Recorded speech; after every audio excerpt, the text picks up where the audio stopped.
About your big Chicago debut today? Extremely. I really hope Chicago likes Hallmark movies. As much as you do? Yeah. I don't think I've ever seen a Hallmark movie. Jeff. Not once? Not a single Hallmark movie. Why would I? Well, you're not very festive. Joyful. Like, you don't... Yeah, you don't... Yeah. Warm, fuzzy. Sweet, nice. I'd invite him over, but I don't really want him at my house. That's weird. We're all the over. Here we go. Let's bring it a good day. Good tiger. Give it up for Debbie Gibson, everyone. We do it our own way. Yes! I'm gonna start crying and laughing so hard. I did not do that. Now, here's Jason.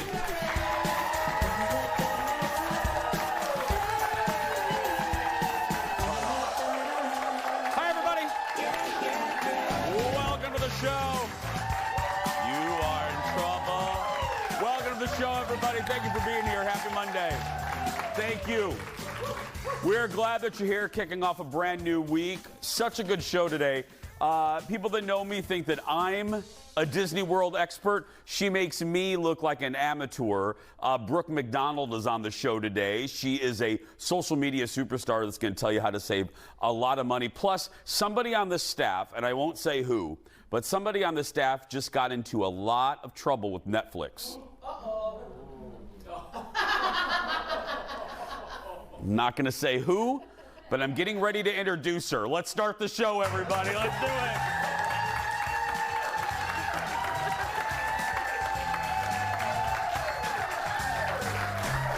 Audience, please say hello to my sidekick sister, Kendall Mark, everybody.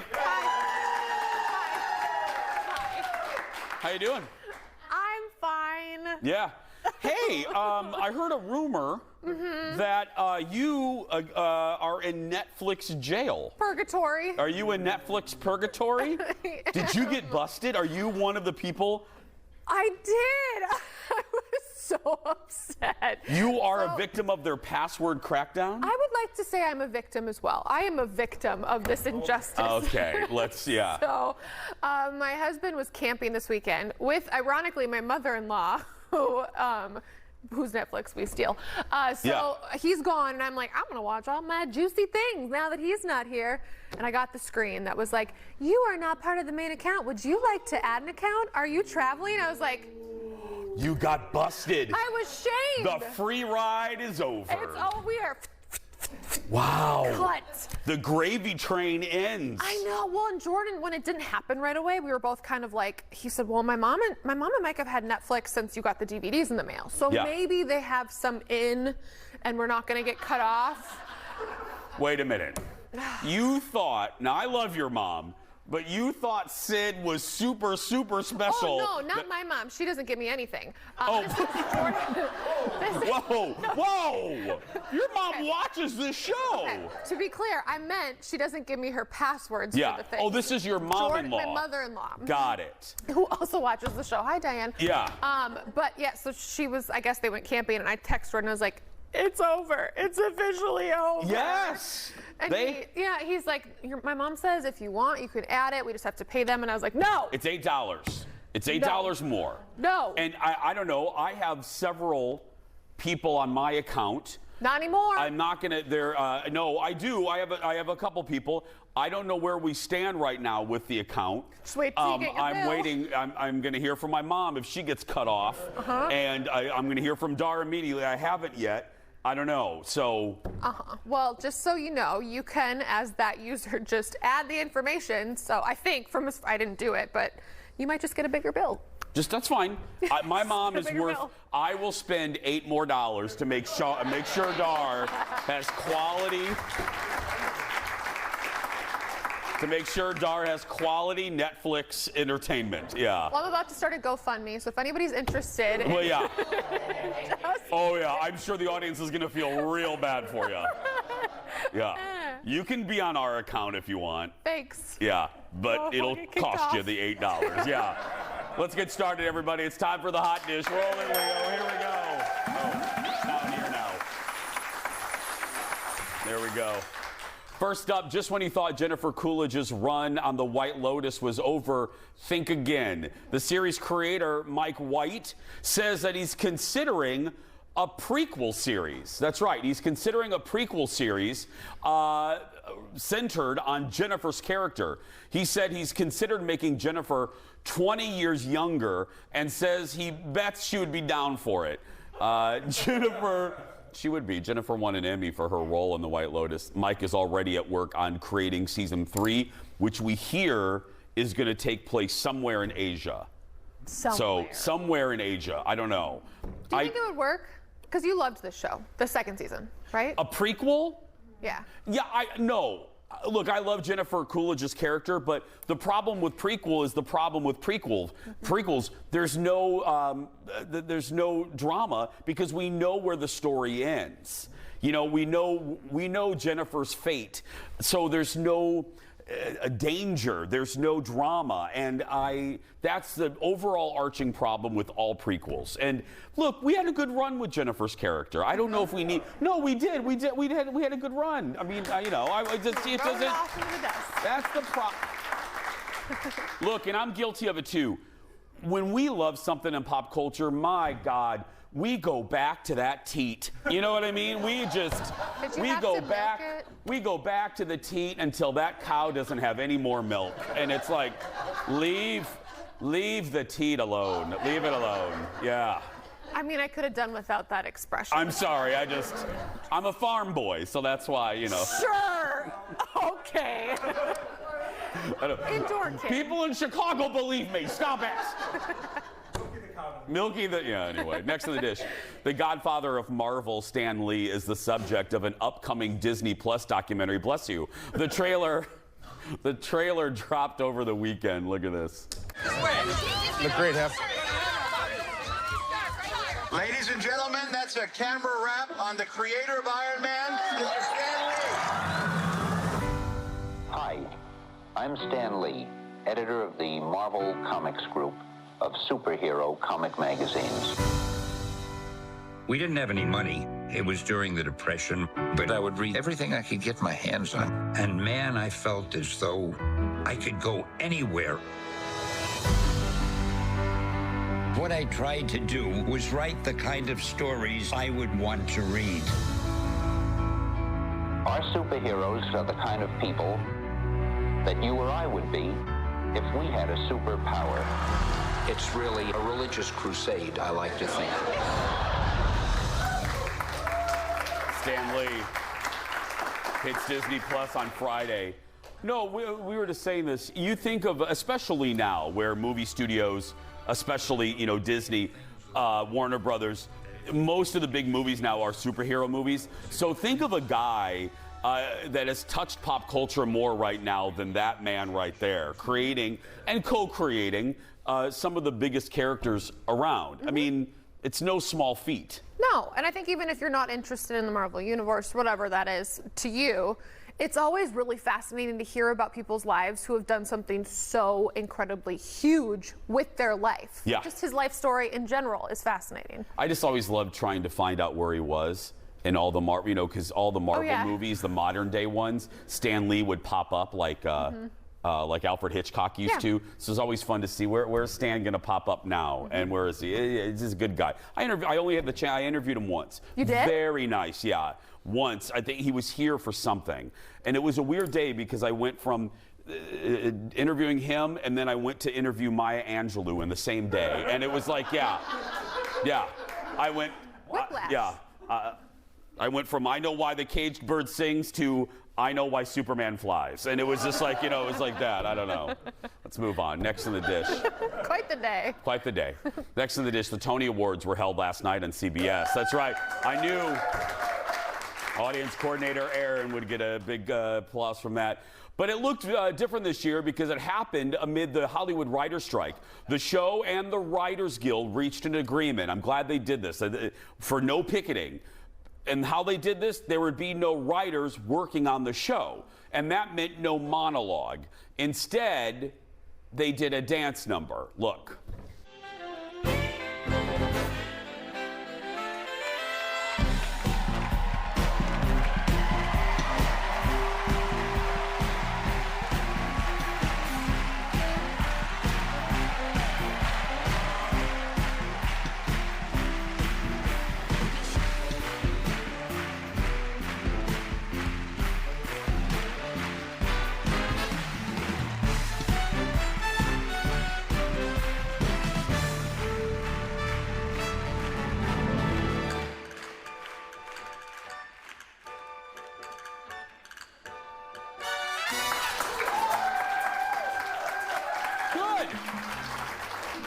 Hey, you know what?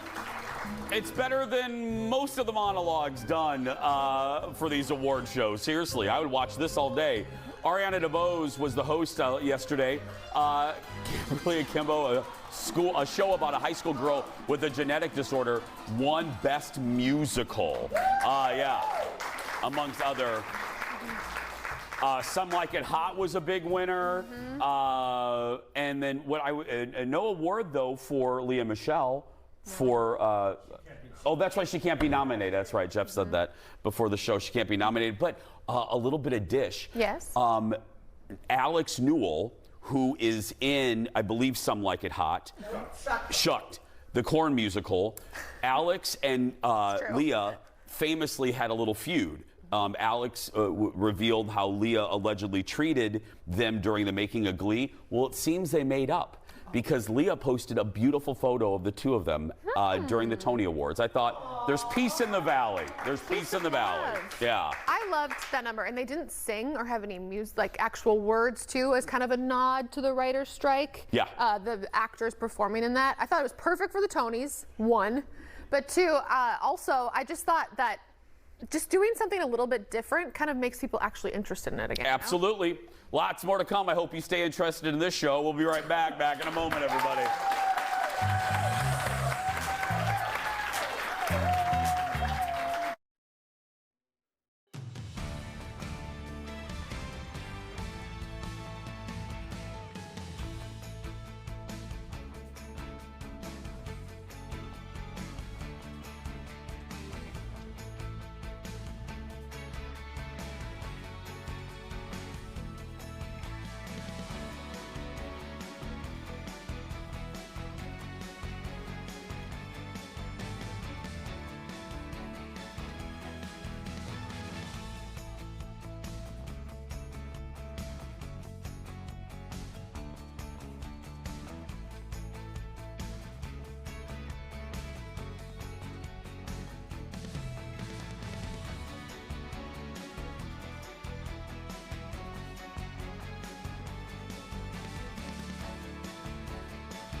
Welcome back.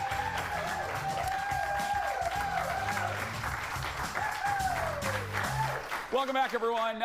Portia and Sheree, she by Sheree from the Real Housewives of Atlanta were on Watch What Happens Live last night, and that is our late night rewind.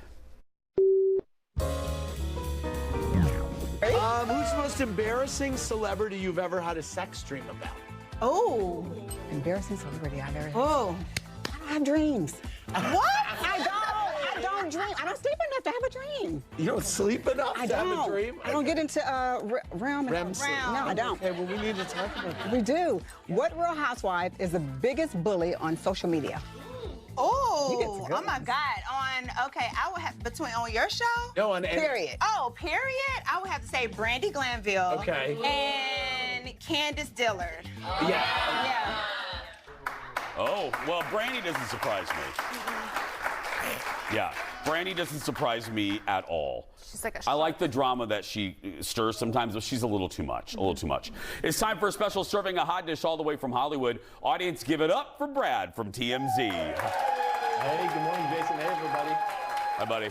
Okay, now see, we usually know this feels normal. We talked to you on Friday and it felt weird. So this feels right. I know this feels right, but we got a lot more week left, and I don't like that. I know, I don't like that Friday either. was nice. Hey, this is all over the place. Kevin Federline lashing out at a report about Britney and possible drug use. What's this?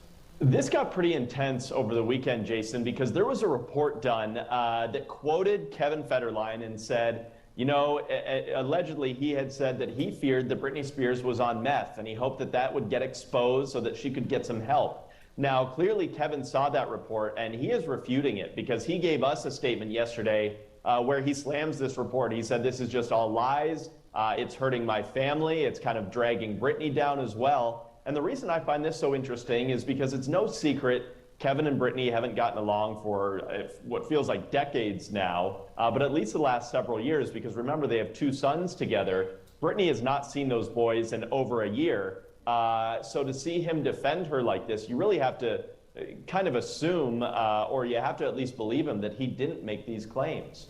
I do. Look, he, over the years, has given us a lot of material to dislike him. I believe him on this one.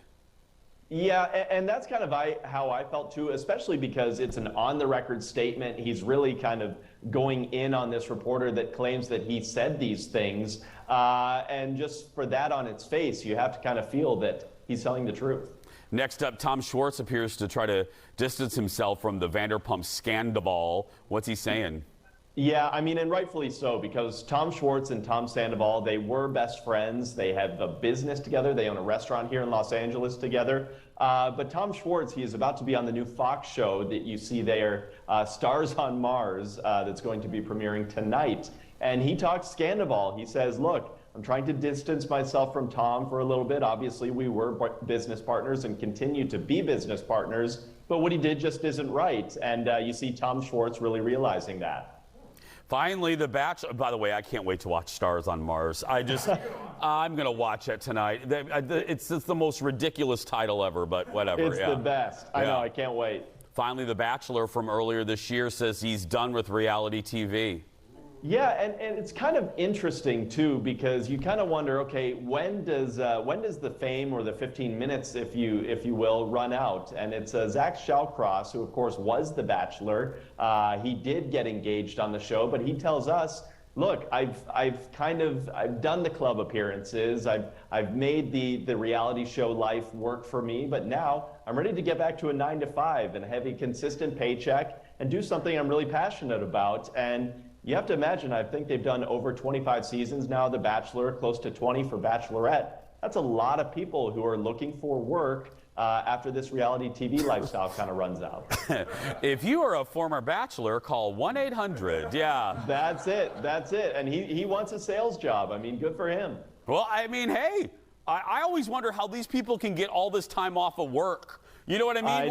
When they go on these reality shows, I think practically, how are you convincing your boss to take all of these weeks off? It's insane. I mean, you think of Survivor, I think it's like they get a month or so, and then they do after show stuff, appearances, and yeah, credit to them. I think you just have to kind of quit. Basically. Thank you, buddy. Have a good week. Thanks, Jason. More of these stories at TMZ.com. So next in the dish, Jennifer Aniston. She gets lots of compliments about her looks, you know? But there's one compliment that really, really gets under her skin. And I love this. I read this over the weekend. I thought, oh, yeah, I get that. In a new interview with British Vogue, she says when people say that she looks great for her age, it drives her bananas. She said society has a habit of using markers for every age, but she says she's in better shape now than when she was in her 20s. So, yeah. It is, what do you call it? You have a term for it. It's not really a full compliment. What did you say? Oh, it's a 3/4 compliment. A 3/4 compliment. Yeah. Because it's really not a compliment. Yeah, you're like, Thanks. And I never, and I'm sure I have said it. I've probably said it on the show about somebody. Right. I never realized until she put it that way. I'm like, oh, that's really not nice, or it's really not a full compliment. Right. We were saying in our meeting, and look, I'm appreciative that people even come up and say anything to me, but I would say one of the top 5 things that is said to me when people come up, and it just happened twice over the weekend, was I had one woman say that I look younger in person than I do on TV. And then I always say, and my response is always, I don't know if that's a compliment. And then the other is, you look smaller on TV or on person than you do. Yep. Yeah. Hello, camera, 5 pounds. Yeah. And Fox bought the 6.5 pound cameras. So, yeah. It's known. It's 6.5 pounds. Nobody says that to me anymore, but no. Yeah. We got these cameras on sale. We didn't have the add 5 pound cameras. We got the 6.5 ones. Sorry, everybody. Yeah. No, but hey, look, and now people are going to be freaked out to even come up to me. No, go ahead, but it's just, I never know how to react. I had a drunk woman. She sat on my lap. I could stop there, and that's offensive, but I was at a bar, and she sat on my lap. She says, hi. And I go, hey, girl. And she's like, she just plops down right on my lap. I'm eating my pizza. You know, I'm just trying to have a nice night. She plops down, and she goes like this. She goes, you look thinner now. And I went, you look drunker now. Like, get off my lap. What are you doing? The hell am I? One of those department store horses? You put a little dime in and... Make a wish, Santa Claus. Yeah. Next on the dish. Speaking about looks, this was the other story that got me thinking. Kristen Davis, you know, Charlotte from Sex and the City, is opening up about the backlash that she has received for using fillers. And let's be clear, I would actually add to that and say using excessive fillers. So here's the story. The Sex and the City actress says that she's shed a lot of tears after getting criticized for using fillers and Botox. She told a British tabloid or something that she has found it to be a challenge to accept herself as she ages. She said she's had work done on her lips, and for the longest time, no one told her that it didn't look good. Eventually, some friends told her to see what it looks like when she smiles in the mirror, which, if you think about it, and she said this in the interview, no one, you don't smile a lot in the mirror. You know what I mean? That just feels goofy. She goes, oh my goodness, I didn't realize what my mouth looked like until I did that. And this to me was a story of, I think those are good friends. It's a hard conversation to have, but I would want someone to say, you know, inevitably when I get a lot of Botox, I want someone to say, Jason, take the chicken cutlets out of your cheeks. You know what I mean? It doesn't look good, you know.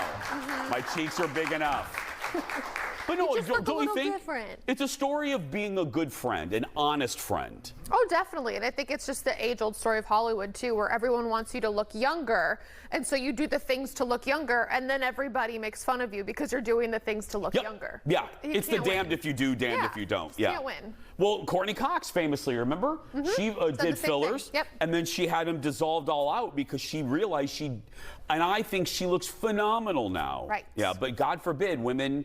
And some men, I mean, men face it too, but God forbid women age in Hollywood. Next in the dish, Josh Hartnett is coming clean about an alleged feud with Harrison Ford 2 decades later. That was a mighty gasp, Aaron. Audience coordinated Aaron. Oh my God, they were feuding, Aaron. What? Anyway, here's the deal. The two co-starred about a bazillion years ago, 2003, on the movie Hollywood Homicide. Back then, word on the street, love that, word on the street was the two hated each other. Josh says that's not and was not the case. He said while they disagreed on some things, that was misinterpreted as they don't get along. According to reports at the time, the two had a rocky relationship and refused to make eye contact with one another. The movie has, by the way, a 30% rating on Rotten Tomatoes. Oof. But yeah. Oof. I will say this gently. Because Josh is from Minnesota, he has family here. Don't want to upset the kinfolk, but I mean, let's be clear. Both of them are not bubbly. You know what I mean? No. It's like they're just, you know. Bubbly, happy people. They're not effervescent. I mean, I've interviewed Josh a few times, and I have a friend, Colleen Lindstrom.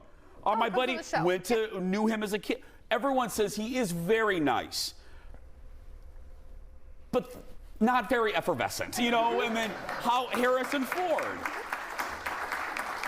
Harrison Ford is a little grumbly, a little grumbly. You know what I mean? You put grumbly and non-effervescent together. It's not a good mimosa. It's not a good mimosa. No. Yeah, you know what I mean? Really quick, because some of you are new to me. Early on in my career, in 2000, I interviewed famously Josh Hartnett, and we counted the words that Josh said back to me in this interview, because one-word answers. Oh God, I don't get nervous, sweating. but I was sweating. Yeah. Are you ready for this? In a 6-minute interview, Josh said 42 words. It was a great piece of television. Bravo. Yeah. Bravo for holding Bravo, out together. Bravo. We got to find that interview. Literally after the interview, I thought, I might go work at Dairy Queen. You know what I mean? I think I'm not cut out for this. We got to take a break. Stay right there. Back after this. Coming up. Now, I know a lot about going to Disney World, but she makes me look like an amateur. Our good friend Brooke McDonald is back with money-saving tips if you're planning on going to the most magical place on earth for your summer vacation. Then a little later, what are you saying this week about the show? We're opening up the Jason Show mailbag. That and more when we come back.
Welcome back.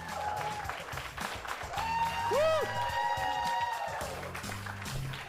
Welcome back to the show, everybody. Well, our next guest is a Disney blogger and knows all the ins and outs of the park. Somebody once said about Brooke McDonald, nobody short of Mickey Mouse knows more about what's happening on the ground in those parks, and I believe it. And she's one of the few people we know who has visited the Star Wars Starship Cruiser Hotel. And we got to talk about that. Audience, give it up for our friend Brooke McDonald. Hi, Jason. Hi, Brooke. How you doing? Hello. It's great to see you. Welcome to Screens in Chicago, too. We're so excited to be seeing you here on TV. That's right. Brooke is For people that know, Brooke is based in Chicago. Brooke, no matter who I'm talking to, I sometimes like to start or end with a compliment. So I'm going to start with a compliment. You have been a massive hit on our show. We can always tell by the reaction. Here's a very nice comment that we got that I thought you would enjoy. This Kathy writes to us via the Jason Show Instagram. It was very long, but this is the gist of it. She wrote, "We went to Disney twice in 2021 without being able to get on Star Wars Rise of the Resistance," which everyone, if you don't go to Disney, it's one of the hottest rides still 3-4 years later. "Thanks to Brooke, we learned all the secrets to do everything we wanted to do. I love her." So, yeah. Oh, thank you. Look, I love to hear that. That's what Brooke does so well, is help people really. And that's what this is about, helping people with their vacations. We're going to get to a little bit of that a little bit later. But we got to talk about the news of the month. I think it's been about a month. Everyone's heard, whether you go to Disney or not. It was in the Wall Street Journal, on CBS, NBC. The Star Wars Galactic Star Cruiser Hotel is closing up.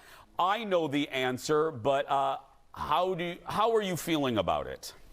Oh, what a gut punch for our family who loved this experience so much. It's been difficult to really give words to it.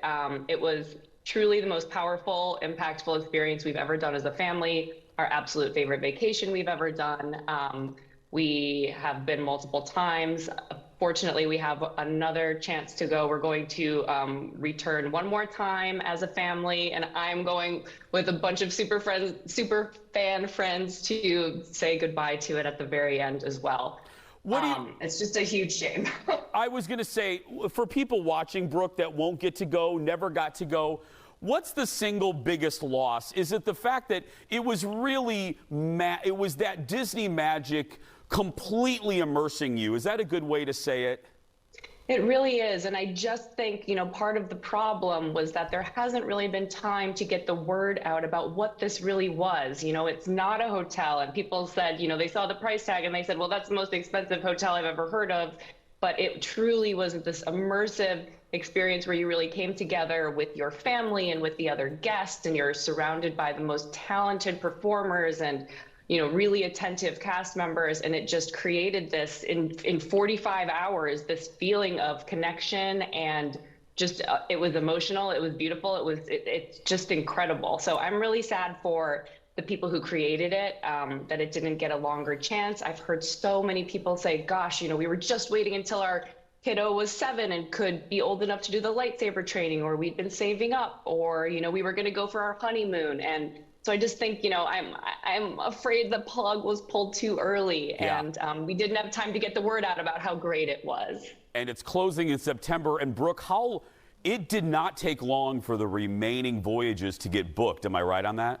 Oh my gosh, no. They paused bookings to move people from canceled voyages into the remaining bookings, and then everything else from now through the final voyage, which is September 28th, booked solid within a day. And now people have been hitting the phones really hard every single day trying to find cancellations. And I've been on the phones a lot talking to them as well, and hearing that they get maybe one a day of people, canceling and getting people in. So there are so many people who, both people who loved it and want to return one last time, and also all of the people who had it in their longer term plan who are now like, oh my gosh, this is my only chance, I've got to get on. It's a shame for sure. Moving from a galaxy far, far away to something closer to home. We saw pictures a few minutes ago of your beautiful boys. A great experience for everyone came back to the parks recently, and that's character experiences. For people that don't know, not familiar with the vernacular, what comes with those experiences? Well, we've been seeing just the increase in the evolution of both returning character experiences that had remained distant for quite a long time following COVID, and some new characters too. Just recently, Ariel from the live action Little Mermaid just started meeting at Disney's Hollywood Studios. It's been a long time coming, but Moana just got her first ever dedicated meet and greet at Disney's Animal Kingdom. And then we've seen some things coming back where you get to get closer and you get to get those hugs. A bunch of the Pixar characters at Hollywood studios are now back in an area that's been kind of reopened, and it's being called Pixar Plaza now, and you can meet Edna Mode and Mr. and Mrs. Incredible and Frozone and Sully, and just kind of make the rounds and get those hugs, and just a lot of the characters that we were seeing far away, behind a gate, up on a grassy knoll, things like that, we now get to get close to again. And Brooke, I know that's very detailed, but if parents are watching, they like what they hear with the character meet and greets are back. The easiest way to see where the characters are, they go under the wait time, right, on the My Disney Experience app, and all the characters are listed there and what time they come out. Am I right?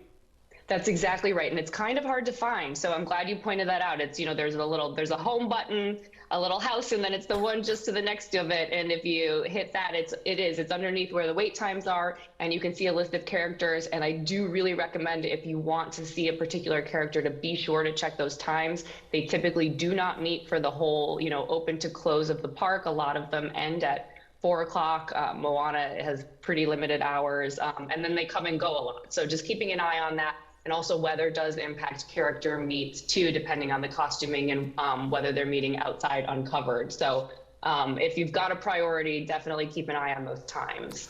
Well, Disney is an expensive endeavor no matter what you do, especially for food. How can you maybe sort of spend a little less money? Brooke's going to talk about the Disney dining plan. If it's for you when we come back. Back in a moment, everybody.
Welcome back. We're back with my buddy. We're back with my buddy, travel blogger Brooke McDonald, the Disney World expert. Okay, everyone watching, if you're planning a trip, you know it's expensive, especially feeding the family. Disney recently brought back what's called the Disney Dining Plan. Brooke, can you explain first what that is? Yes. So the Disney Dining Plan is coming back in 2024. So it's now available for bookings for stays January 9th, 2024 and beyond. And basically what this means is, for a Walt Disney World vacation package that includes hotel and park tickets, you can opt to add the Disney Dining Plan to every night of your stay. There are 2 different tiers: quick service, where it's all quick service meals and snacks, and then a table service version that would include both table service and a table service and a quick service meal, snacks, refillable drink mug over the course of the day. What's interesting about the dining plan has always been very polarizing. some people absolutely love the idea of prepaying your vacation. So you're able to, kind of know what you're spending on your meals ahead of time versus, so it's a nice, easy way to budget. And it is possible to save money with the dining plan, but it is also possible to not. So it's not a one size fits all for everyone. I would say in terms of if you're trying to determine whether it's a good fit for your family, one of the biggest components is it's pretty difficult to save money on the dining plan if you don't drink alcohol. All adult meals include an alcoholic beverage, and those typically range from, $11 to $15. So if that's not part of your meal, then you're kind of losing at least that much value from the cost of that dining plan. And kids 10 to 20 are, they pay as an adult, but obviously they don't drink, for example. So depending on your family makeup, it doesn't always work. Do you like using it? I mean, because you have a family of 4. Do you enjoy it? We don't. The reason we typically don't opt to do it is we're not huge eaters. We typically are not the type to go sit down at a table service meal and get a multi-course meal. We don't usually order dessert, for example, and the table service includes dessert. We might get an ice cream a couple hours later in the park. So you really need to look at the components and see if it is the way that your family likes to eat. And if it's not, then it may not work for you. We love to share. A couple things, I can share a few ways that we do save money when we don't do the dining plan, which you can do right now before the dining plan launches. Yeah. What's your number one tip? Because food is so expensive. Yeah. What is your number one tip for saving money in the food area? Well, let's see. When it comes to table service, it is, as we talked about last time, I think on the show, Jason, taking a break and sitting down and having a server and relaxing is really an important way for a family to cool off and chill out in the parks. Yep. So while I love table service, we don't necessarily want a, $40 entree for lunch. So I love lounges. There are so many lounges, wonderfully themed throughout both the parks and the resorts, and they are a great way to get that break and that table service experience, but it's typically a blend of appetizers and small plates. And, you can order a $20 burger or, a shared starter instead of that multi-course meal. A couple of my favorites are Nomad Lounge at Disney's Animal Kingdom. Space 220 Lounge at Epcot is a great way to experience a really cool space that typically is a prefix meal cost if you sit in the restaurant portion, but the lounge is right next to it and you still see everything. And then the resorts have great ones too. I love Trader Sam's. I love Enchanted Rose at the Grand Floridian, Steakhouse 71 at the Contemporary. There are a lot of places to have a table service meal, but not pay table service prices. Absolutely. There are ways to save. There really are. And if you want more, follow Brooke on social. She can help you out. Brooke, good to see you. It's so good to see you, always. All of Brooke's travel articles and content you can find on her Instagram. Her handle is Brooke G. McDonald. I'm not kidding. She can save your family money. We're going to take a break. We'll be right back. Back in a moment.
I said off the top, Brooke from the Chicagoland area. So it's Monday, and every Monday we check out what you're saying about the show, the good, the bad, and the really bad, and more. It's time to open up the Jason Show mailbag. Roll it, Leo. You got mail. First up, many of you shared really nice messages with me personally when I opened up last week, I think it was Thursday, about battling weight issues. Before we read the comment, I had just said that the last 8 or 9 months has been a little stressful. So over the winter months, I got to the point where even this suit I could not button. I only could wear about 2 suits, and humbling to say, but it was bad. And recently I've dropped weight. And anyway, Nancy on YouTube said, I've struggled with weight for more than 40 years. It was really nice to hear you talk about your weight issue. Thank you. And Rachel said, I've struggled with weight my entire life, and what you said really made an impact on me. I'm sure a lot of us appreciated your honesty. Rachel also shared this funny story. When I heard about the Jason Show, I wasn't aware of this show. I wasn't aware of this Jason. The only one I could think of was Jason Biggs. And I was like, who is giving Jason Biggs a talk show? Then I watched the first episode. I was so happy. I didn't know him before, but glad to know him now. And thank God it wasn't Jason Biggs. Shout out from Seattle. Well, thanks for all the love. Yeah. Who's giving that guy a He show? wasn't Jason Biggs. No, it's nice. You've been open too. I mean, we've talked about body issues. It is so relatable. It doesn't matter where you work. Doesn't matter if you're on TV. You know, I look in the same mirror, and it was real hard. I dreaded coming out here sometimes because, you know, not only I'm public facing, so when I feel bad about myself, it projects out to you guys. So yeah. Next up, many of you commented sort of the same theme on one of our stories from last week. It was the first of our several road trip stories that you'll be seeing over the next few months related to our recent trip to Chicago. This time, executive producer Jeff and I, Jeff is sitting in the front seat with me, shared some funny stories about our secret food obsessions when we were kids, as we call it, when we were puffy kids. Holly said, oh my God, I'm dying. You need to do these trips more often with Jeff. Vera says, I'm crying from laughing so hard. And Aaron says, kudos to you for driving while laughing that hard. Yeah. And Janet commented, you guys are too much and totally nuts. Poor Colin, I noticed sitting way in the back. I can't wait to see more of this road trip to Chicago. Yeah, I got to tell you, my husband, we thought we were in a big car, okay? Yeah. Colin is, if the next time we see that story or one of the road trips, look all the way in the back. You'll see Colin looks like an Auntie Anne's pretzel. He's like this. He's all crumpled up in the back. But yeah, I know. Oh, he was fine, believe Sorry, me. Colin. No, but we laughed. I'm not kidding. The woman that said about the driving, Colin honestly was worried that I was going to crash the car because I was laughing to the point where I couldn't see. And Mary shared one of her cravings when she was younger. She says, when my mom had friends over and sneak spoonfuls of chip dip in butter, and I would eat it under the table when nobody was watching. That's cool. Atta girl. Atta girl, Mare. That's right. I always like to eat those, what are those raw cookie dough, not raw cookie doughs, the raw dough things that you snap open? Oh, like biscuit dough. Yeah, like the biscuit dough. I would, like, if my mom had a few, I'd just hope she didn't notice that. I would eat the whole thing. You would eat just raw biscuits? Yes. Wow. Like the crescent rolls? Yeah. Like the crescent rolls? Oh. Yes, honey. Oh, I don't know if that was safe. apart. I don't know if that's safe. I'm not condoning it. Kids, don't listen to Aunt Kendall. Finally, a question from Brittany about something foodie queen Stephanie Hansen wore on the show recently. She asks, I must know where Stephanie got her floral booties. They're so cute. This is a beautiful shot of Steph's legs. So we asked Hansen, and she got them at DSW. The brand is Indigo Road. Stephanie says they're also on eBay. Right. So there we go. Yeah. You can stay connected with our show on social media. Check us out on Facebook, Twitter, Instagram, and TikTok. Search Jason Show TV, and our personal accounts as well. Kendall Mark, and just my name, Jason Matheson. We'll be right back. Back in a moment. Thanks for the comment.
It is time now for the world's shortest segment. It could soon be easier for airlines to keep track of how many vodka sodas people are drinking while they're flying. No need to point at me. That's rude. New technology uses sensors to track what each passenger is drinking and how much is left in their glass. Thank you, audience. We don't like this. It was created to help flight attendants know who needs a refill, but the technology will also allow them to monitor drinks and know who has had too much. No word when or if the technology will actually be used by the airlines. We vote no. We'll be right back. Back in a moment. No.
Thanks for being here. Don't forget, we have tickets available for the rest of the week. Go to eventbrite.com and search The Jason Show. Time for the surprise? Goodbye. You know how this works. We don't know what's in this segment until we read it right now. Today, an embarrassing moment caught on tape. A woman was running on a treadmill at the gym. While running, her shoelace got caught, and then things got worse. Her pants got... Oh, my God. Her pants got caught in the tread as well. Oh, my God! And the treadmill pulls down her pants. The woman is okay, and she actually posted this video. She says she asked the GM for the footage, and it's been making the rounds online ever since. Oh my goodness. This is why you should work out. That's right. That's why you don't exercise, people. That's it. Tomorrow. The Cheese Whiz. Carrie Jarrett is back, and she's got all sorts of cheese pairings. But right now, that's going to do it for us. If you're watching and you're a kid that's being bullied, go out there and be yourself, because nobody can tell you you're doing it wrong. Have a great day, everybody. We'll see you tomorrow.